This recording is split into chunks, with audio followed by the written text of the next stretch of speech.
Welcome to episode 47 of Rebirth Revolution. My name is Melissa Olson. Last week we talked about cancel culture. We talked about people saying and doing things that are beneath the average of the collective culture's threshold for acceptance. Let's dig a little deeper. As we laid out in the earliest episodes of Rebirth Revolution, we are each working on 3 different tracks at the same time. That is how the system operates. We are working on our Earth experience, which is the process of transitioning through the different stages of life while interfacing with the culture into which we were born. In the Earth experience, you struggle to find the gifts and aptitudes you brought to this school, the ways in which you will express who you are and how you will contribute to the culture at large. You also are working on the spiritual awareness track, where you are working to incorporate integrity, empathy, and humility into the choices you are continually presented. You are working towards understanding the gift of checks and balances as they help you course correct and grow to a higher level of awareness until you are left feeling nothing but love and compassion for yourself and others. The third track is the collective culture, where you are part of the larger group, contributing your level of spiritual awareness to the average of that group. The collective culture decides if you are above or below the line of acceptable behavior. Cancel culture is a collision of all 3. Cancel culture is when people at lower levels of spiritual awareness make choices in their earth lives that the collective culture cannot accept. But the collective culture doesn't speak with one voice. When one person's words or actions are called out by those who are operating at a higher level of spiritual awareness, those at the lower levels of awareness will always scream in their defense. They must do so because to agree that the person was wrong would be to call into question their own choices, and they do not yet know that their choices are also wrong. Low-level choices always make sense to other low-level people. They do not yet know that there is another, better choice that could be made. In the rebirth, we can no longer slow down our forward movement to accommodate those at the lower levels. We're on a roll and cannot be held back by thoughts and actions that no longer serve our higher selves. So let's talk about how we can handle people who have been canceled. Let's use an example of a comedian who used his position of power and privilege to act out sexually in a manner where the thrill for him was in causing discomfort and humiliation for those who observed. The fact that he felt his privilege afforded him this right tells you a lot about privilege. Privilege is not only toxic, it drags backwards the soul who embraces it. In general, comedians are pretty easy targets because many make a living saying provocative things.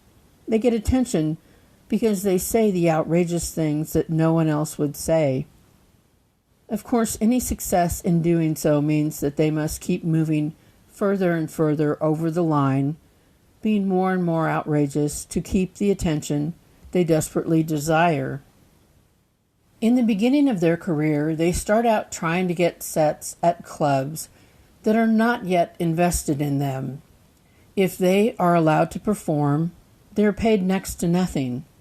They have no fame, no entourage, no groupies, no special treatment. They just get out there as often as they are allowed, and they do what they do. Their work is shaped by the responses of the audience and the levels of spiritual awareness of those in the group will mirror back to the comic whether their material is hitting the right spot for them. Since there are people working at all different levels of spiritual awareness, from the kindergarten level all the way up through the master's degree, all different levels of comedy can find fans in the marketplace. The comedy that is based in cruelty and division is a huge hit for those at the lower levels.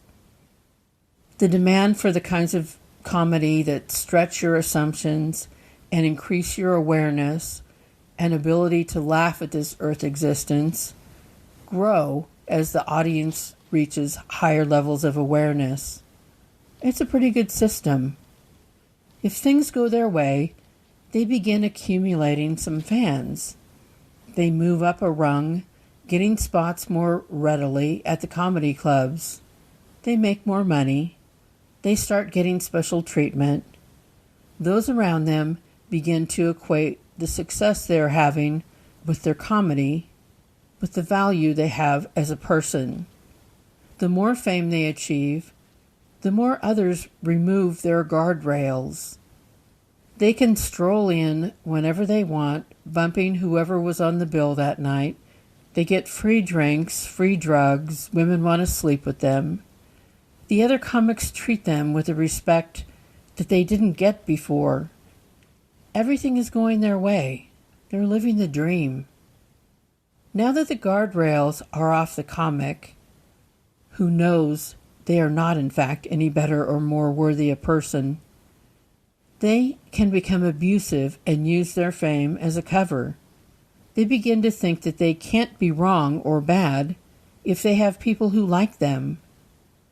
They are at the top of the ladder with hundreds, if not thousands, of comedians beneath them still striving for the position of privilege they are enjoying. The opportunities are rolling in daily. The comic gets to pick and choose what they're willing to do. Then the news comes out that the comic has done reprehensible things. They are canceled, or so the culture would have you believe. This is where we get confused about what should happen to them. Should they live the rest of their life in shame and infamy? Should we just let it go because they have talent?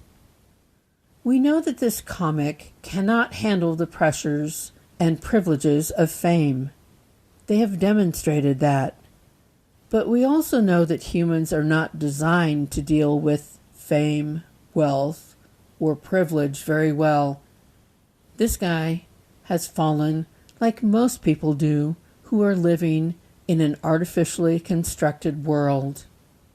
Do we know that the thousands of comics on the ladder beneath him are in fact less talented? We can't know that because the one comic has all of our attention. The thousands of other comics are still struggling to get to the microphone. My solution is that the offending comic goes back down to the bottom of the ladder, the back of the line, and starts over. They are stripped of all privilege that came with their previous fame. They succeeded in the earth experience in finding their talents and working to share that with the culture. But their level of spiritual awareness reared its ugly head when the guardrails were removed. When the guardrails were removed, they used their free will to act out in ways that dragged them back down to the lowest levels of spiritual awareness. Are they still talented? Yes. Are they still nailing the earth experience? Yes. Have they failed in their spiritual awareness progression? Yes. And the collective culture rose up to point that out. Obviously, this type of downfall is not limited to comedians. It's seen in every endeavor that brings recognition, power, fame, and money. I feel for people who have gone down this path. There are many, maybe more, who have been dragged backwards than those who are able to maintain their sense of integrity and humility. Being capable of remaining at a high level of spiritual awareness and even continuing to grow when your guardrails have been removed is a master class.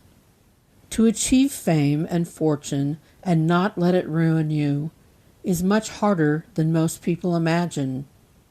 And when they struggle to stay in the light, people are disgusted with them because how can you be anything but thrilled with the life you created?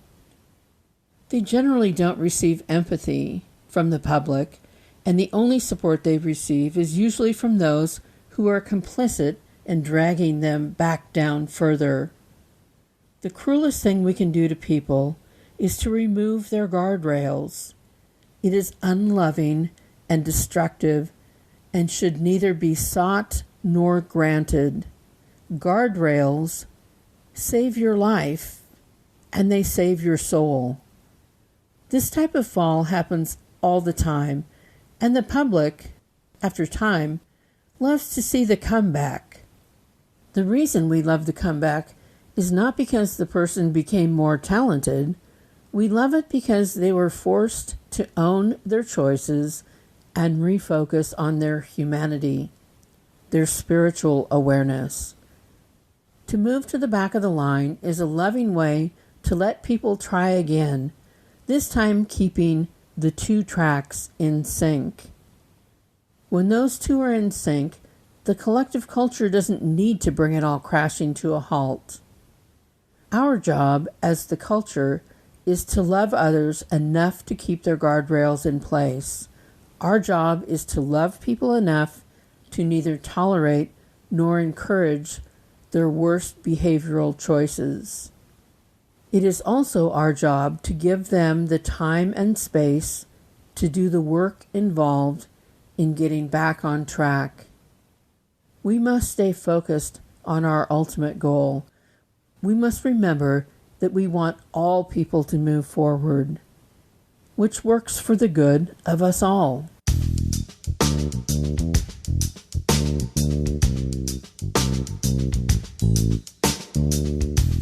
Another week of the pandemic has passed. It's been over 4 months now, and there is no end in sight. There still is no plan, not enough testing, not enough protection for those who try to heal us. Over 150,000 people have died from the virus. It didn't have to go this way. While there is still so much uncertainty about the virus, people are making plans to resume activities as if it doesn't exist. I saw a photo of the people at the highest levels of our government who sat around a table determining what should happen with the schools. Not an educator in the bunch. This type of action, which is not limited to school discussions, must end in the rebirth. We need to stop having a bunch of old white men sit around making decisions for everyone else.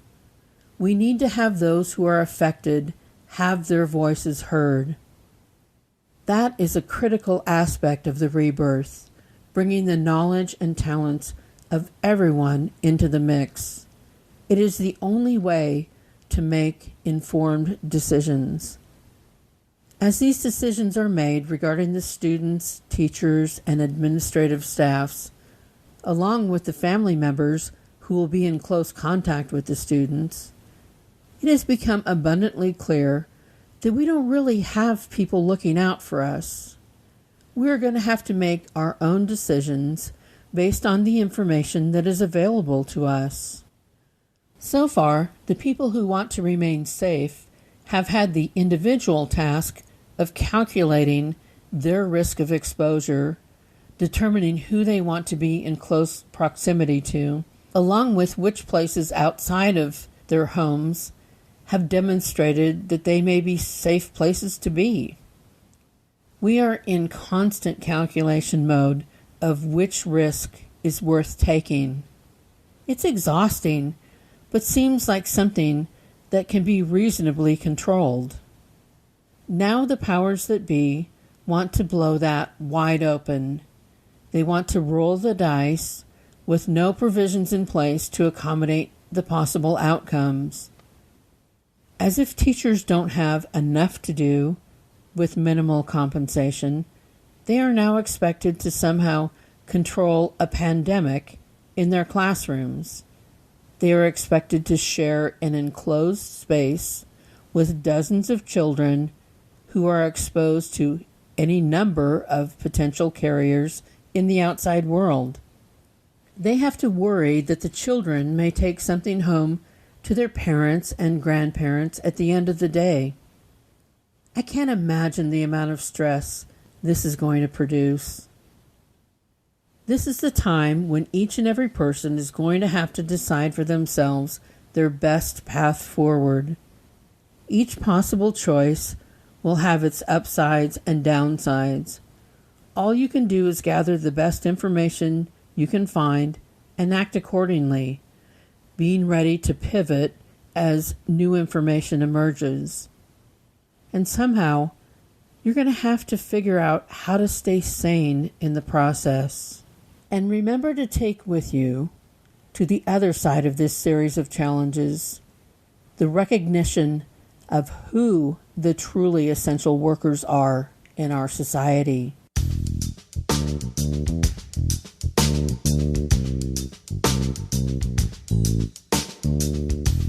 Thanks for joining us this week.